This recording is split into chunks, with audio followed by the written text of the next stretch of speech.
Polonia.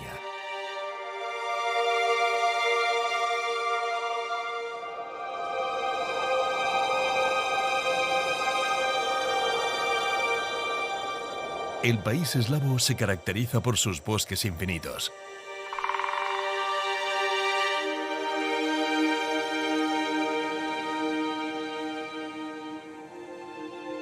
Extraordinarios lagos de aguas cristalinas.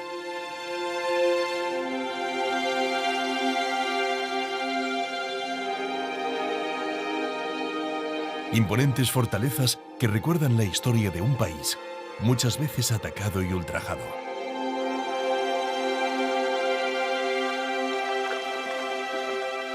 Polonia es el puente entre Europa Central y Europa del Este, en el mismo corazón del viejo continente.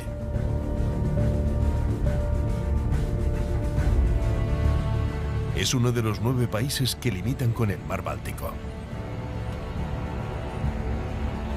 Con algo menos de 40 millones de habitantes, Polonia posee espacios naturales de fuertes contrastes.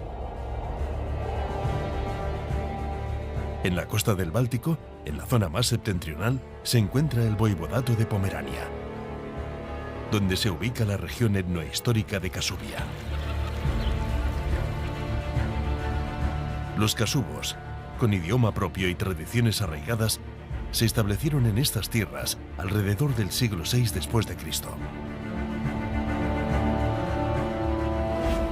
Con la conquista de Pomerania por parte de la Orden Teutónica, la región de Kasubia recibió una importante influencia germánica que aún resulta evidente.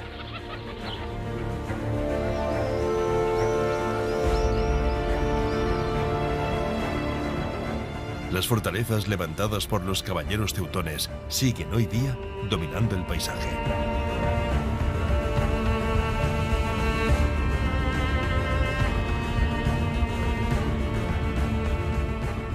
El pueblecito de Svolovo, que perteneció a Prusia antes de la Segunda Guerra Mundial, es un buen ejemplo de ese pasado germánico.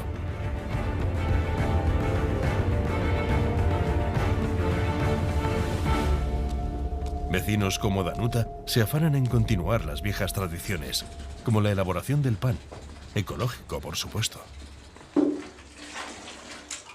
Siempre con productos de la propia comarca y con la ayuda tan solo de sus manos.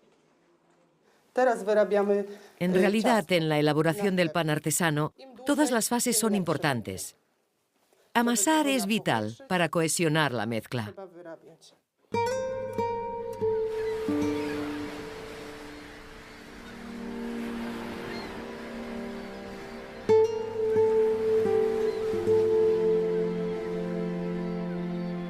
El mar ha sido fundamental para el desarrollo de los habitantes del norte de Polonia. El Báltico es un inmenso depósito de ámbar, una de las piedras semipreciosas más estimadas del mundo.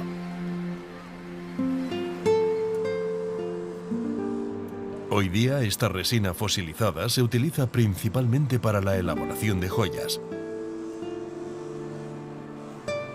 No obstante, muchos artistas lo han incluido en sus obras escultóricas.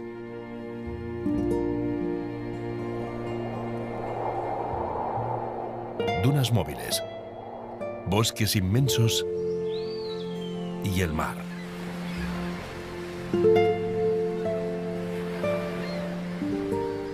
El principal protagonista.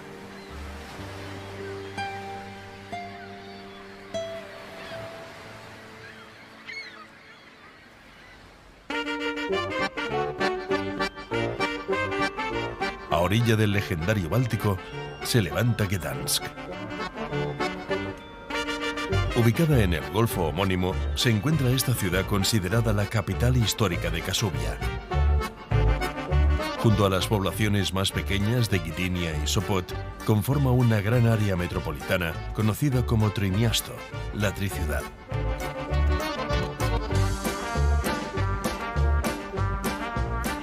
A la entrada del casco antiguo de Gdansk se erige la Puerta Alta, levantada entre los años 1574 y 1576.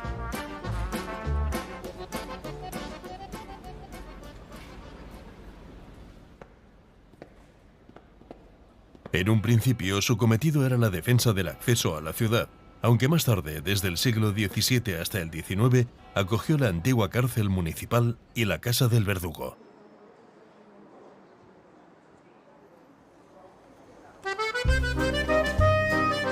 Desde este punto parte la denominada Ruta Real, que nace en la Puerta Dorada para continuar por la calle Duuga.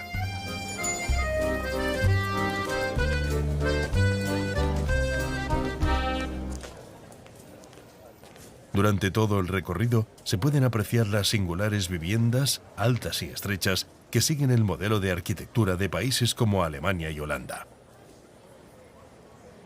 Muy cerca de aquí se encuentran las residencias de ilustres personajes, como el escritor Günter Grass, el físico Daniel Fahrenheit o el pensador Arthur Schopenhauer.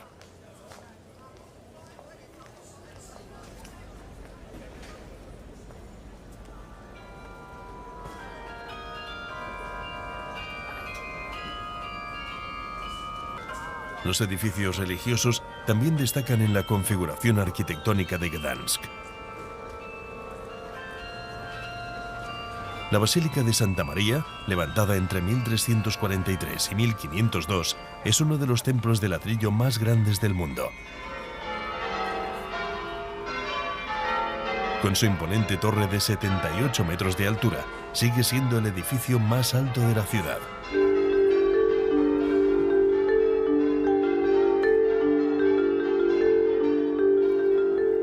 La Ruta Real se convierte en la arteria principal del casco histórico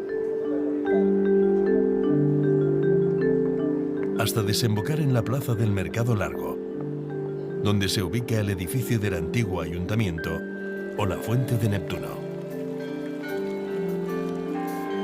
Estamos en el trayecto royal, por aquí entraban los reyes cuando entraban en la ciudad y se alojaban normalmente en estas casas, en estos apartamentos. No tenían su propio castillo en la ciudad, así que se podían solamente alojar en sitios alquilados para ellos durante la estancia.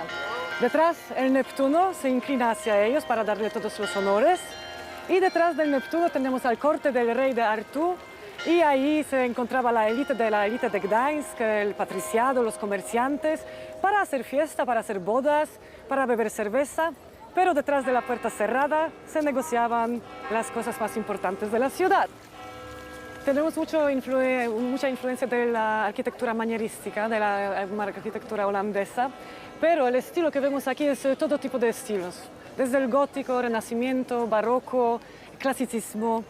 Para los amantes de la arquitectura es un paseo muy amable. Las antiguas casas señoriales de los ricos comerciantes son hoy uno de los grandes atractivos de la plaza. Según el impuesto que pagaban los comerciantes aquí, tenían más ventanas que salían en la calle o menos. Y por eso las casas quedan tan estrechas. Luego, el resto de la vida está como a lo largo de la casa, detrás. Y según eso también se podía entender cómo adinerado era la persona que vivía en estas casas aquí. Gdańsk era, en el siglo XVI, era la ciudad más rica de Polonia. Más rica que Cracovia y Varsovia juntos. Lo que hizo la ciudad tan rica era el privilegio de la exclusividad de comercio. Todo lo que llegaba aquí por el río más grande de Polonia, por Vístula, tenía que quedarse aquí, luego lo vendían en el resto de Europa. Siempre ha sido una ciudad dedicada al comercio.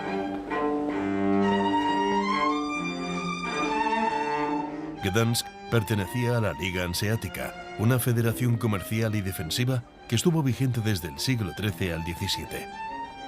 En ella se incluían las principales ciudades costeras de los países bañados por aguas del Báltico. La Puerta Verde, de estilo manierista, conduce desde la plaza del Mercado Largo hasta el río Moldava, que desemboca en el mar. La importancia de Gdansk como ciudad portuaria queda patente en el Paseo del Muelle. En el pasado, los barcos se adentraban en el río desde el Báltico para cargar y descargar mercancía. Todavía hoy se mantiene en pie la vieja grúa, construida en el siglo XV. Llegó a ser la más grande de toda Europa. Esto es la grúa que ha sido construida en el siglo XV, es la grúa más grande de la Unión Hanseática. Gdańsk era miembro de la Unión Hanseática desde el siglo XV y muy pronto se convirtió en una de las ciudades más importantes de aquella unión. La grúa era capaz de levantar hasta 4 toneladas de peso. Aquí hay 2 ruedas de madera donde se metían los presos, y los presos andando dentro de las ruedas levantaban hasta 4 toneladas de mercancía. Hay otra rueda que se encuentra más por encima y ahí levantaban hasta 2 toneladas, pero más servía para levantar velas, reparar los barcos, los veleros. Otro lugar señalado por la historia son los astilleros de Gdansk. Sus trabajadores iniciaron aquí el movimiento sindical de solidaridad contra la dictadura comunista. Corría el año 1980.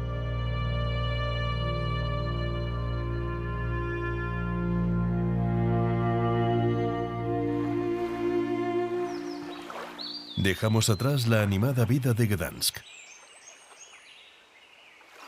Dejamos atrás la ciudad para meternos de lleno en la naturaleza más envolvente. Llegamos al Parque Nacional de Slovinsky.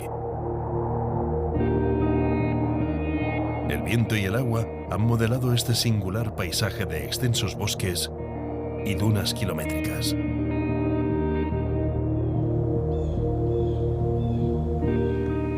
Este espacio protegido cuenta con una superficie de 186 kilómetros cuadrados y se extiende a lo largo de 33 kilómetros de costa.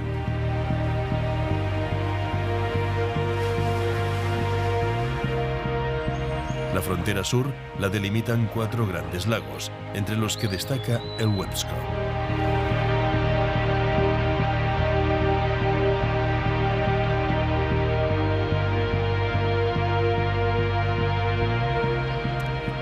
Karolina Ptak es una de las guardabosques que recorren diariamente el parque. Junto a ella iniciamos una ruta que comienza en una torre vigía a los pies del lago Łebsko, el tercero más grande de Polonia. Os doy la bienvenida al Parque Nacional de Slovinsky, uno de los 23 que hay en Polonia, que además cuenta con áreas protegidas en el entorno marítimo. Este parque nacional tiene 32 kilómetros de costa y numerosos espacios naturales de gran importancia medioambiental. Es reserva de la biosfera de la UNESCO desde 1967. No en vano se le conoce como el Parque de Agua, Arena y Viento. Detrás de nosotros está el lago Łebsko, el tercero más grande de Polonia. Se formó hace 5.000 años y ocupa alrededor de 70 kilómetros cuadrados.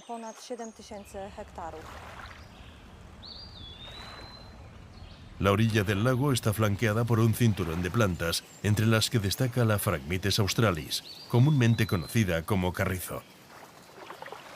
Este inmenso lago tuvo su origen en el mar.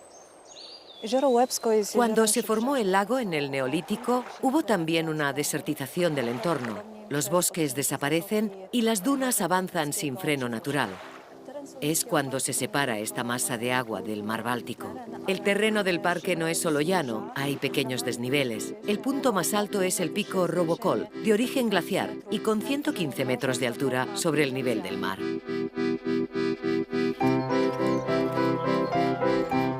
El parque cuenta con unos 140 kilómetros de caminos que lo convierten en un lugar idóneo para practicar senderismo.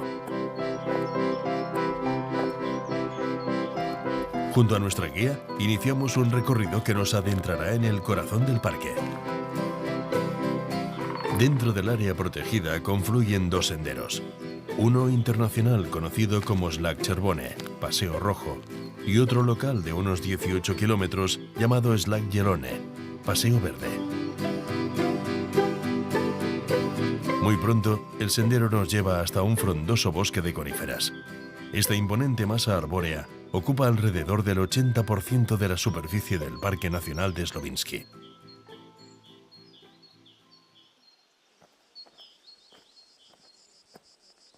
Poco a poco, el camino penetra en la zona de dunas, donde la vegetación empieza a cambiar bruscamente. Comenzamos a ver especies propias de los terrenos arenosos, como la Ammophila arenaria o la Corinephorus canescens. Con el paso del tiempo, las dunas se empezaron a estabilizar Y estos son los efectos derivados de esa estabilización del terreno. Empezaron a surgir plantas que aparecen comúnmente en lo que denominamos dunas blancas, como estos carrizos. También vemos las dunas grises, que son más antiguas, y están revestidas de un manto de hierba. Son dunas ancladas, más sólidas, que no se mueven gracias a estas plantas. También crecen árboles que forman pequeños bosques, los cuales sujetan firmemente las dunas. El paisaje se torna cada vez más desértico. Aunque se distinguen algunas flores coloridas como la linaria odora o la Calluna vulgaris que aparecen en turberas ácidas. Estamos en un claro ejemplo de bosque de Słowinski, donde predominan las coníferas y otras especies que intentan hacerse un hueco para acariciar el sol. Es un espacio protegido de la red Natura 2000 y podemos ver plantitas que buscan también su lugar en el parque, como este pequeño brezo en flor, de bellos colores violetas.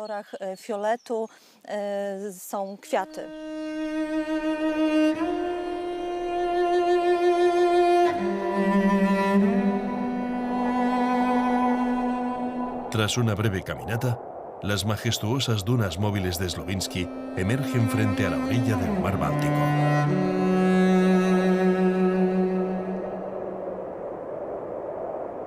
Esta gran superficie de ondulantes dunas de arena blanca y fina se extiende a lo largo de 18 kilómetros de litoral.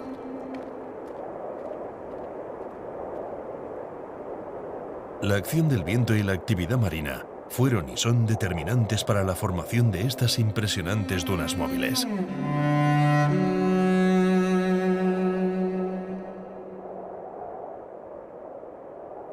La arena fue, además, la causante de la separación entre el mar y el lago Łebsko.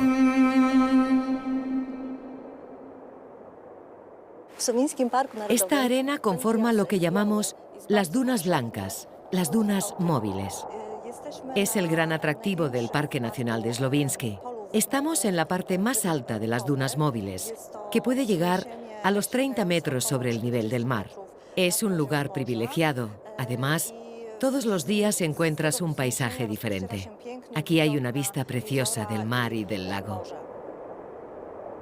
Estas dunas avanzan entre 3 y 10 metros cada año, y algunas de ellas alcanzan los 30 metros de altura.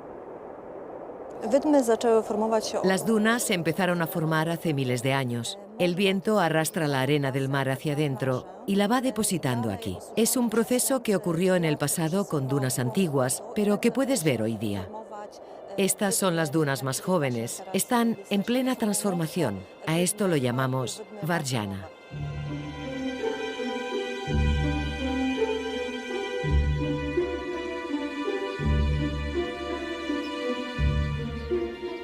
En paralelo al Báltico, en los límites del Parque Nacional, aparecen las zonas de cultivo, aunque los bosques siguen muy presentes, tapizando el paisaje levemente ondulado del norte de Polonia. A orillas de impresionantes lagos se levantan pequeñas poblaciones de un indiscutible atractivo rural. Es el caso de Svolovo. Este pueblecito conserva aún la apariencia de lo que un día fue, una pequeña aldea que perteneció a Prusia antes de la Segunda Guerra Mundial. Las paredes entramadas de las viviendas revelan la evidente influencia germánica. La agricultura y la ganadería son las ocupaciones principales de este pueblo de apenas 250 habitantes. No faltan personas como Danuta, que sigue elaborando el pan de forma tradicional, sin más ayuda que sus manos y un horno de leña. El primer paso a la hora de elaborar el pan es tamizar la harina. Para ello uso este colador. Con él eliminamos impurezas y le otorgaremos más esponjosidad al pan. Hoy uso harina de centeno. La harina ya está tamizada y es ahora cuando añado masa fermentada con sal y agua.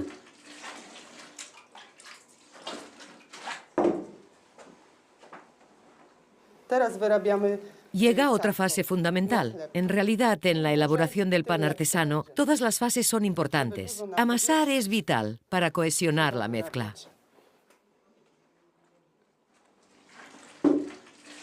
Después de tamizar la harina de centeno y añadir levadura fermentada, sal y agua, Danuta comienza a amasar con entusiasmo. Estas primeras fases de la elaboración nos puede tomar 1 hora. Cuando tengamos la masa, la ponemos en una superficie estable que nos permita darle forma, la que queramos. La harina nos permite que la masa no se adhiera a la superficie. Posteriormente la colocamos en los moldes.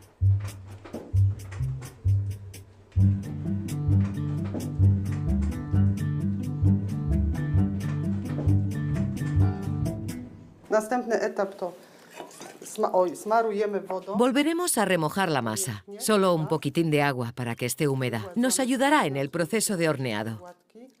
Estos cortes, además de ser un adorno, ayudan también a que el calor penetre de forma más equilibrada.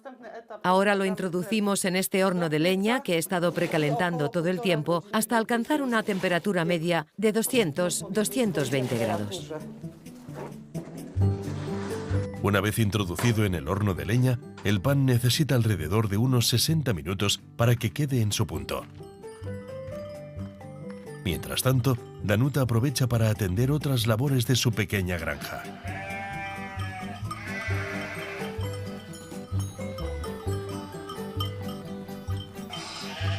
Una hora después, el delicioso pan está listo. Después de aproximadamente 60 minutos, el pan estará listo. Es importante que no se nos pase el tiempo para que no se haga demasiado,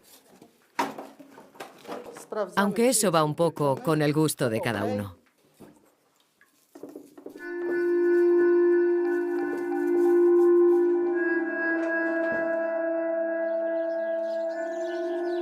La huella germana se manifiesta en el norte de Polonia desde hace siglos. No en vano, los caballeros teutónicos llegaron a la región de Pomerania en el siglo XIII. Son muchas las fortalezas que encontramos en esta zona. Un ejemplo es la de Witow, que fue erigida sobre una colina por el gran maestre Konrad von Jungingen en 1398 con la misión de controlar el paso hacia Gdansk.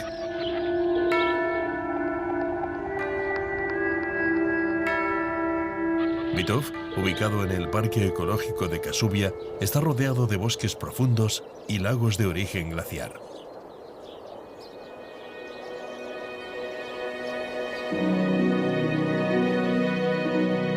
Una de las tradiciones más arraigadas del pueblo es el bordado kasubo de 7 colores. Renata y su hija Romana se dedican a ello. Forman parte de una de las pocas familias de la comarca que conserva esta tradición nacida en un monasterio de la Orden de Canónigos Premonstratenses en el siglo XVIII. La primera vez que bordé fue en primaria, en la escuela, con apenas 7 años. Allí asistí a clases de técnica de bordado, de punto, trabajando con diferentes textiles, con relieves lisos, con realces. Luego continué bordando en otras ocasiones y una señora descubrió que tenía talento y me empujó a hacerlo de forma más profesional. De esta manera comencé a trabajar muchos tipos de bordado. Comencé a hacer mantelería, probando el bordado de canutillo, las lentejuelas, los abalorios, bordado plano, de oro, trabajando formas como los bordados de contorno, diferentes puntos como el de cruz, el yugoslavo, todo lo que se me ponía delante. También casullas para sacerdotes, lo que fuera. Los colores empleados en los diversos motivos florales deben ser fieles a la naturaleza. Esto es un bordado típico de la región de Kasubia que se basa en el uso de 7 colores. Principalmente son flores y están dispuestos tal como se pueden encontrar en la naturaleza. Esta técnica tradicional de bordado ha ido pasando de generación en generación.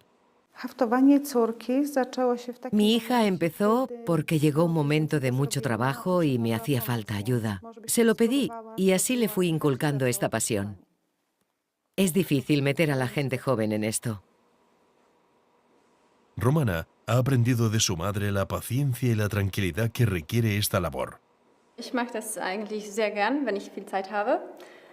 Me gusta bordar básicamente porque ayudo a mi madre y cuando me lo pide, aquí estoy dispuesta. Además, me relaja, aunque a veces, si no sale del todo bien o se rompe una aguja, puede ser un poco frustrante, pero es algo que me gusta, aunque no tenga las manos privilegiadas de mi madre. Hoy en día muy poca gente joven se dedica a esto, es algo que se está perdiendo. Soy un caso único.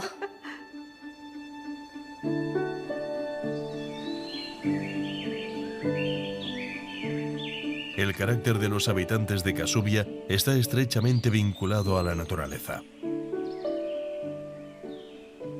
El Parque Ecológico Kasubski es sin duda exponente de los serenos paisajes que dominan la región.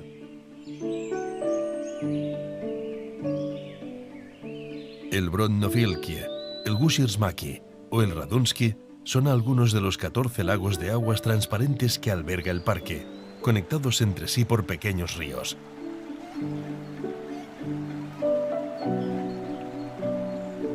Este interesante recorrido fluvial se extiende más allá del parque.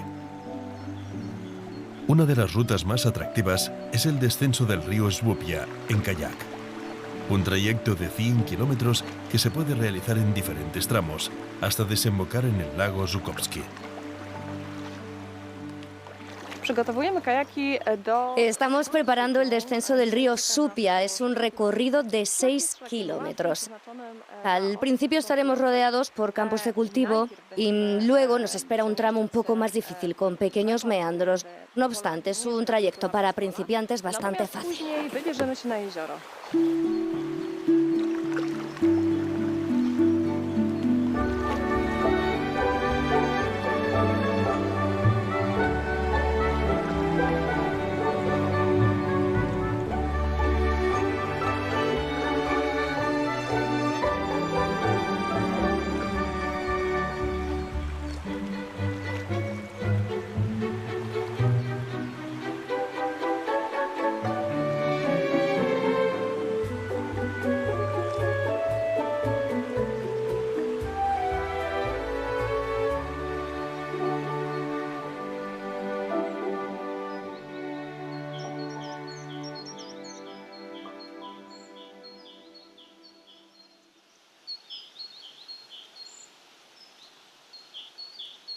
Entre la belleza del paisaje natural, seguimos encontrando la huella de la Orden Teutónica.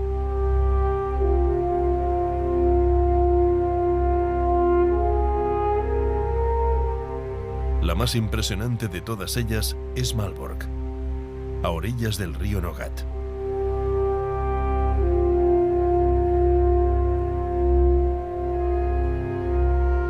Este castillo, considerado Patrimonio de la Humanidad por la UNESCO, comenzó a construirse en el año 1274.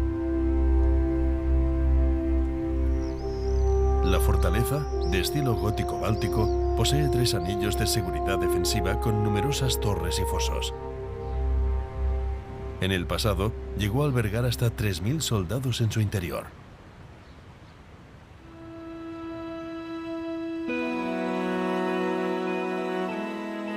Polonia. Un singular contraste entre formidables bosques.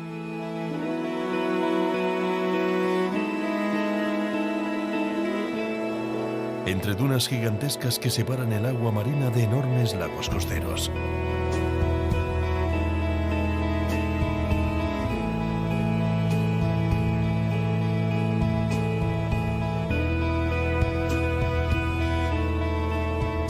Un compendio de asombrosos paisajes.